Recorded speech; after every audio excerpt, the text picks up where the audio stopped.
There's a photograph from 1910 that haunts me. It shows dozens of children lined up on a railway platform somewhere in rural Kansas. Their faces are blank, emotionless. Behind them stands a single adult with a clipboard. The children range from maybe 4 years old to teenagers. They're clutching small bags, wearing clothes that don't quite fit. And if you look closely at their eyes, you'll see something unsettling. They look lost. Not just physically lost, but lost in time itself. Between 1854 and 1929, more than 200,000 children were loaded onto trains and sent across America. The official story calls this a rescue mission, a humanitarian effort to save orphans from the overcrowded streets of New York, Boston, and Philadelphia, to give them new lives with families in the countryside. But here's what they don't tell you. A staggering number of these children had no records, no birth certificates, no documented parents. Some couldn't even say where they came from. Others spoke languages that didn't match any known region of America or Europe. A few drew pictures of cities that didn't exist, buildings that defied the architecture of their time. Before you dismiss this as conspiracy theory, I want you to stay with me, because what I'm about to show you isn't speculation, it's pattern recognition. And once you see the pattern, you can't unsee it. If you're ready to question what you thought you knew about history, hit that like button now. And drop a comment telling me where you're watching from. Because this story connects to places all over the world. Let me take you back to a cold morning in 1875. A station master in New York walks the platform before dawn. Fog rolls in thick from the harbour. He's checking the tracks when he hears them. Voices. Dozens of small voices whispering in the mist. When the fog clears, he stops dead. Before him stand over 100 children, some barefoot, some in strange clothing with unusual stitching. They're arranged in rows as if waiting for instructions. But here's the disturbing part. There's not a single adult with them. No parents, no guardians, no officials. The station master approaches and asks the obvious questions. Where are your parents? Who brought you here? The children don't answer. Some look down. Others try to speak, but their words come out broken, fragmented. A few use languages the station master has never heard before. Words that sound almost familiar but don't quite match English, German, or any European tongue he knows. This wasn't an isolated incident. It happened again and again across major cities. Children appearing in groups. Children found wandering near railway yards. Children discovered on the outskirts of towns with no memory of how they got there. The authorities had a problem. What do you do with thousands of children who have no past? Their solution was the Orphan Train movement. But here's where the official narrative starts to crack, because the sheer number of children doesn't make sense. The recorded orphan population of major cities couldn't account for 200,000 displaced children over 75 years. The math doesn't work. Even more bizarre, many of these children behaved as if they'd survived something catastrophic. Caretakers wrote about children who woke screaming from nightmares about the ground shaking, about buildings swallowed by waves of earth, about adults vanishing in an instant, about towers of white stone that hummed with energy. One caretaker in Pennsylvania kept a journal. In it she describes a boy who arrived on an orphan train in 1887. He was maybe 7 years old. He barely spoke, but he drew constantly. Always the same image. A circular city with concentric rings of canals, tall spires topped with metallic spheres, architecture unlike anything in America at the time. When she asked him where he learned to draw such things, he said, "From home, before the shaking." But when authorities tried to trace his origin, they found nothing. No town matching his description, no records of his birth, no family looking for him. He wasn't alone. Hundreds of these children carried similar memories, memories that didn't fit anywhere in the known world. To understand these children, we need to talk about something most history books ignore, something that appeared on maps for centuries, then suddenly disappeared without explanation. It was called Tartaria. Pull up any map from the 1600s or 1700s, and you'll find it. A massive territory stretching across Asia and into parts of Eastern Europe. Not a small tribal region, not a blank space on the map, but a labelled, recognised territory, sometimes larger than Russia or China on certain maps. The official explanation.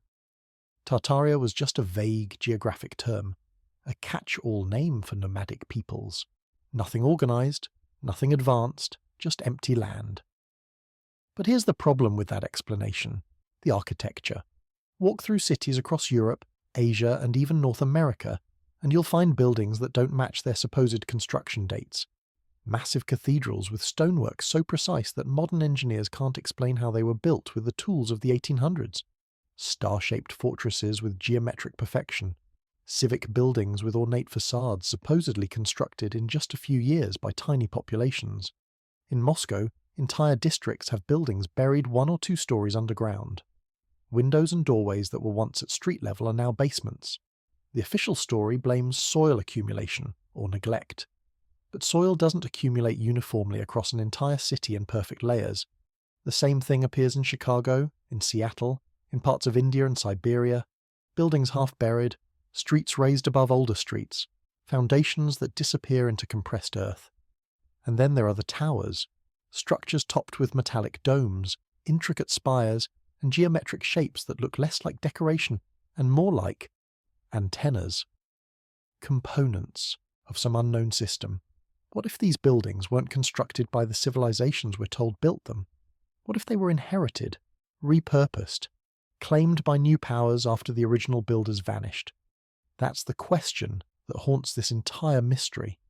Because if Tartaria existed as an advanced civilization, then its disappearance required something equally massive. Something that could erase a society spanning continents. Something that could bury cities and scatter populations. Something like what researchers now call the mud flood. Imagine waking up to a sound you've never heard before. A deep rumble coming not from the sky, but from beneath the earth. The ground begins to vibrate. Windows rattle. Then, on the horizon, you see it. A wall of earth rising like a slow-moving tsunami. Not water. Earth. Moving like liquid. This isn't fantasy. Descriptions like this appear in letters, diaries, and oral histories from the 1800s. Witnesses describing storms that brought thick sediment instead of rain. Thunder that came from underground. Vibrations that lasted for hours. When you examine cities around the world, you find evidence that something catastrophic occurred. Evidence that's been explained away or ignored. In the 1800s, Chicago undertook a massive project to raise the entire city. They lifted buildings on jacks, some weighing thousands of tons, and built new streets above the old ones. The official reason? Drainage problems. But here's what they don't emphasize. The old streets were buried under layers of compacted earth.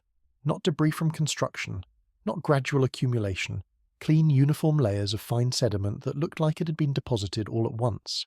Seattle has a similar story. The city built elevated walkways, leaving entire original streets entombed below. You can still tour them today. Underground Seattle, doorways and windows still intact, just buried under meters of earth. The same pattern appears in cities across Europe and Asia. Excavations reveal basement levels that were once ground floors, marble doorways buried in dark mud, stone arches rising from the ground like the ribs of buried giants. Geologists attribute this to flooding or subsidence, but those explanations don't account for the scale. They don't explain why similar layers appear across continents, why the sediment is so uniform, why it all seems to have happened in the same narrow window of time. If a rapid catastrophic event swept across vast regions, triggered by seismic activity, atmospheric collapse, or something more unusual, it would leave exactly this kind of evidence.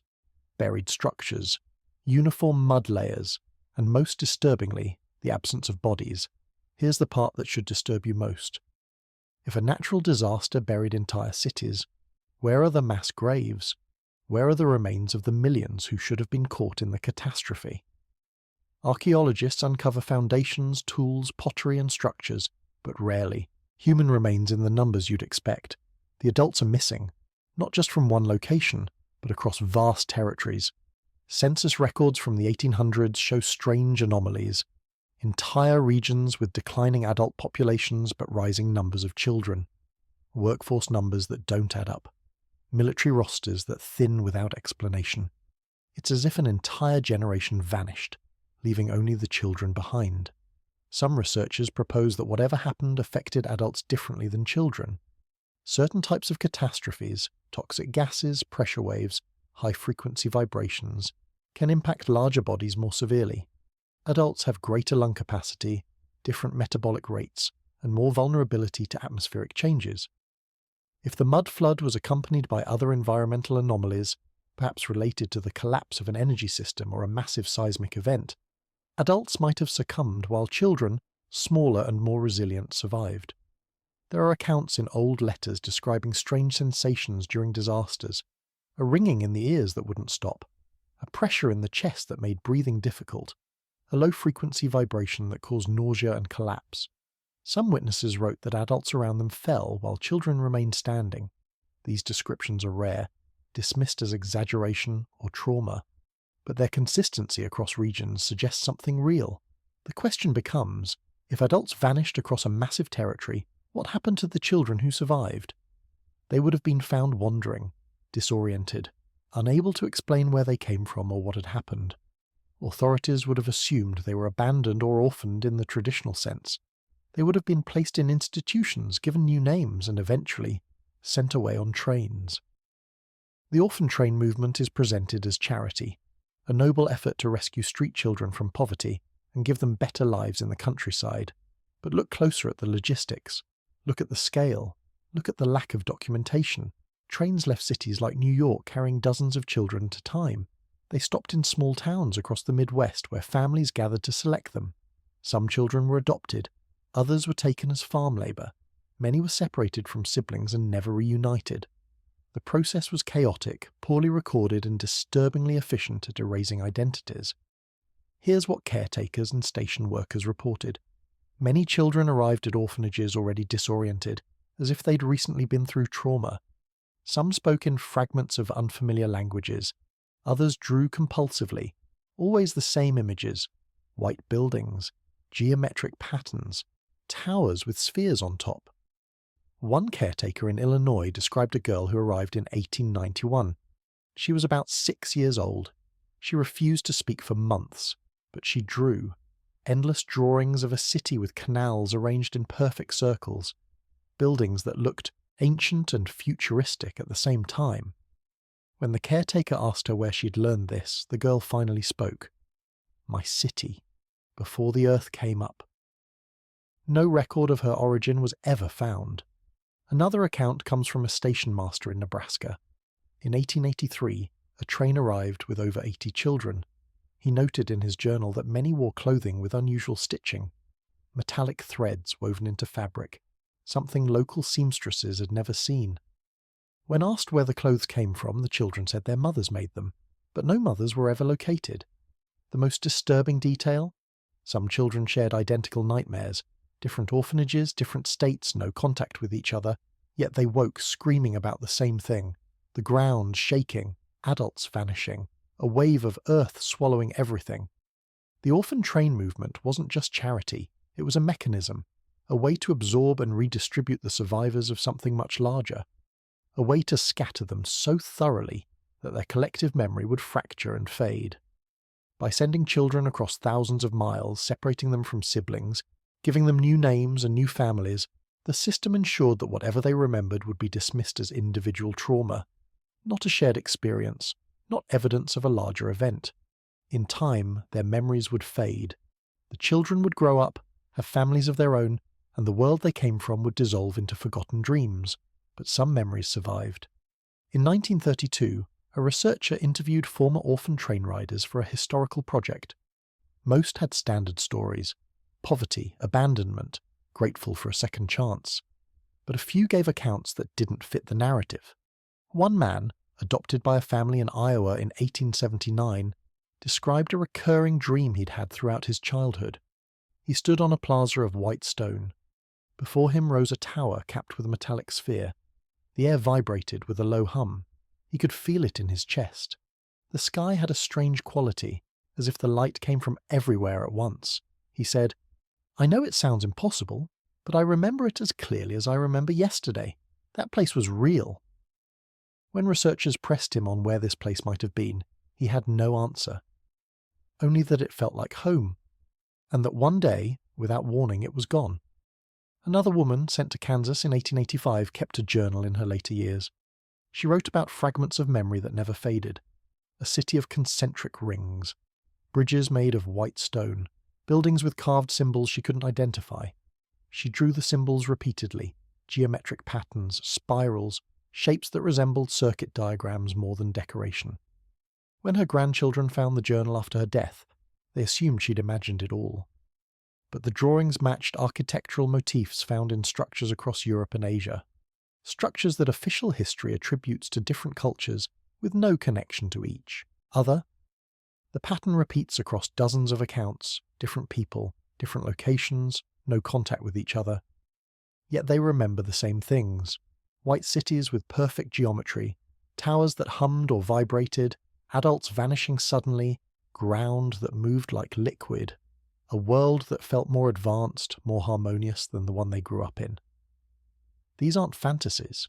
They're fragments of a collective memory, pieces of a world that was systematically erased. Now we come to one of the strangest chapters in this story, the world's fairs. Between 1893 and 1915, cities around the world hosted massive expositions. Chicago's World's Columbian Exposition, the Pan American Exposition, the Louisiana Purchase Exposition in St. Louis, the Panama Pacific Exposition in San Francisco. These fairs featured enormous buildings, palaces, colonnades, domes, and arches that rivaled ancient wonders. Structures so grand, so detailed, so architecturally sophisticated that visitors described feeling transported to another world. The official story? These buildings were temporary, made of plaster and wood, constructed in just a few years by small teams, built to dazzle for a single season, then demolished. But look at the photographs, look at the scale, look at the precision of the stonework, the intricate carvings, the massive domes. These don't look temporary, they look ancient. Visitors at the time had the same reaction. Many wrote that the buildings felt old, that they belonged to a different era, that it seemed impossible for such structures to rise from nothing in just months. Then, as soon as the fairs ended, the buildings were destroyed, burned, dynamited, dismantled, gone within weeks. Why destroy something so magnificent? Here's the possibility that researchers are now exploring. These buildings weren't built for the fairs, they were already there. They were remnants of the old world, Tartarian architecture, cleaned up, repurposed, and displayed under a new narrative. By presenting them as modern constructions, as temporary marvels of industrial progress, the organisers could control the story. They could claim ownership of the structures while erasing their true origin. Then, once the public had seen them and accepted the official explanation, the buildings could be destroyed. No evidence, no questions, just photographs and memories of a temporary fantasy. This would explain the speed of construction, the architectural sophistication, the strange reports from workers who found older foundations beneath the fairgrounds, the accounts of buried chambers and tunnels that weren't part of the official plans. The World's Fairs were the final act of a cover-up. A brief unveiling of the old world, rebranded and then erased forever. On April 18, 1906, San Francisco was struck by one of the most devastating earthquakes in American history. The city burned for days. Thousands died. Entire districts were reduced to rubble, but the earthquake did something else. It tore open the ground and exposed what lay beneath. As rescue teams and workers cleared debris, they found something unexpected. Beneath collapsed buildings, beneath what should have been simple foundations, they discovered rooms, lower floors, chambers filled with compacted soil, structures that didn't match the official age of the city. Then they found the bones, not in cemeteries, not in expected places, but buried in layers of earth beneath buildings supposedly constructed in the late 1800s. Skeletal remains wearing clothing with unfamiliar stitching. Garments made from fabrics local tailors couldn't identify. Some contain metallic threads woven into the material. Workers also found artifacts, small metallic objects carved with spiral patterns. When struck, they emitted a faint ringing sound, resonating at specific frequencies. Officials confiscated these items immediately. In one district, a crew uncovered a section of wall deep underground. Carved into the stone was a symbol, a circle with radiating lines like a stylized sun or energy diagram. The wall didn't match any known architectural style from the period. Before anyone could study it further, the area was cleared and the wall removed. The most disturbing find came from beneath Market Street. Workers discovered a chamber with an arched ceiling. Inside were two human skeletons laid out side by side. Their clothing was unlike anything from American, European, or Asian fashion. The style had no equivalent in known history. When examined, the bones were estimated to be at least 200 years old. Yet the chamber was buried far below the surface level of modern construction, as if it existed before San Francisco was built. None of this made the newspapers. Records went silent. Workers who spoke about what they found were told they'd misunderstood. Some left the city entirely, unwilling to remain in a place where the ground itself seemed to lie. The earthquake had done what authorities couldn't prevent. It had revealed the layers of a hidden past, a past that didn't fit the official timeline, and it connected directly to the pattern we've been following. Buried architecture, missing adults, strange artifacts, children who remembered cities that shouldn't exist. San Francisco wasn't unique. It was just one place where the Earth temporarily gave up its secrets. Before we bring this story to its conclusion, we need to go back. Further back than the 1800s. Because the pattern we've been tracking didn't start with the orphan trains. In the 12th century, a strange event occurred in the English village of Woolpit. 2 children appeared near the edge of town. They spoke a language no one recognised. Their skin had a faint greenish tint. They wore unusual clothing. The villagers took them in. Over time, the children learned English, and they told an impossible story. They said they came from a place where the sun never shone, a land of perpetual twilight. They claimed they'd followed animals into a cavern, got lost, and emerged into the brightness of the surface world, a world that terrified them. Historians dismiss this as folklore, but the details are strikingly familiar.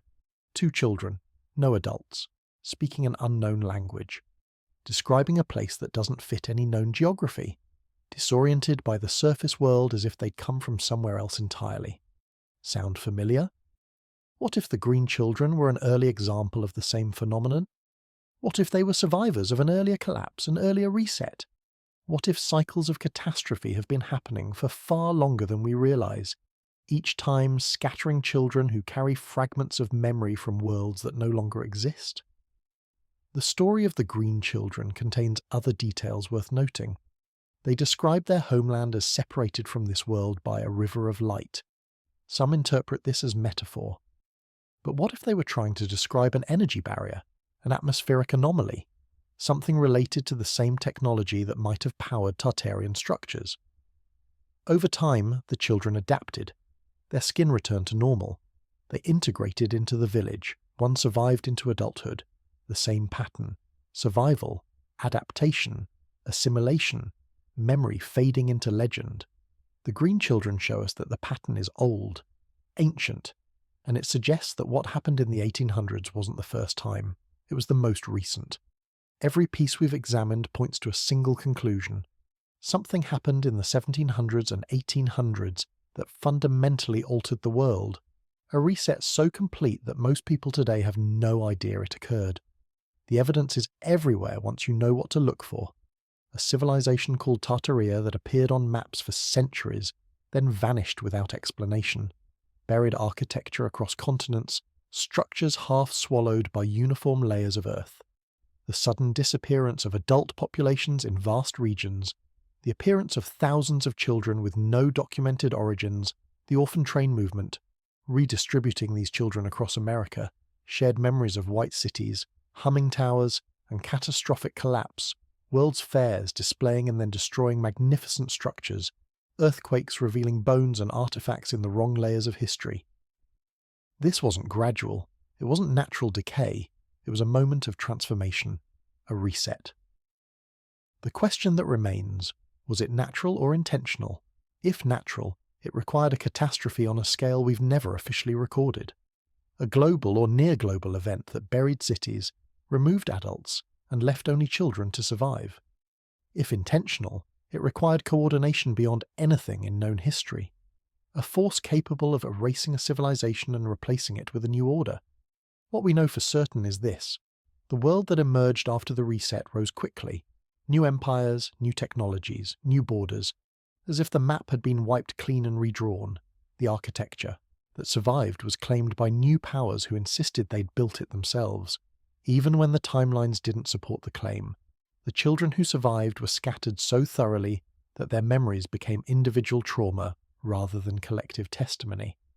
And the civilization that came before was buried so completely that most people today have never heard its name, but the evidence remains, in the ground beneath our cities, in the buildings we've been told are younger than they appear, in the photographs of world's fairs, in the memories passed down through generations of families who don't quite understand why Grandma drew those strange symbols, or why Grandpa spoke of cities that don't exist on any map. The story of Tartaria isn't about proving a specific theory, it's about recognizing a pattern of erasure, a pattern of displacement, a pattern of children who survived something their world did not. Those children became our ancestors. They built new lives in a new world, carrying fragments of the old one in dreams they couldn't explain. History tells us that the modern world began with the Industrial Revolution, that everything before was primitive, disorganized, and simple. But what if that's not true? What if the modern world was built on the ruins of something far more advanced? What if the past wasn't a slow climb toward progress, but a cycle of collapse and rebuilding? The children of the orphan trains were the last witnesses to a world we've been taught never existed. Their memories, dismissed as fantasy, may be the most accurate historical record we have. And the silence surrounding their origins, that silence isn't accidental, it's structural, built into the narrative we inherited. But silence can be broken, patterns can be recognized, and once you see them, you can't unsee them. The buried windows beneath city streets, the architecture that defies its supposed era, the children who appeared from nowhere, the adults who vanished, the maps that changed, the history that doesn't quite fit. It's all connected. And the story isn't over. Because the world we live in now, the one built on the ashes of Tartaria, may itself be approaching another threshold, another moment of transformation. The children survived the last reset. Their descendants are us. The question is, what will we do with the fragments they left behind? If this story made you think differently about history, leave a like and share it with someone who questions the official narrative. Subscribe for more deep dives into the mysteries hidden in plain sight. And tell me in the comments, have you ever found something in your city, a buried window, a strange building, an unexplained structure that didn't quite fit the timeline you were taught? Because once you start looking, you'll find them everywhere. Thanks for watching. And remember, the past isn't always what we're told it was.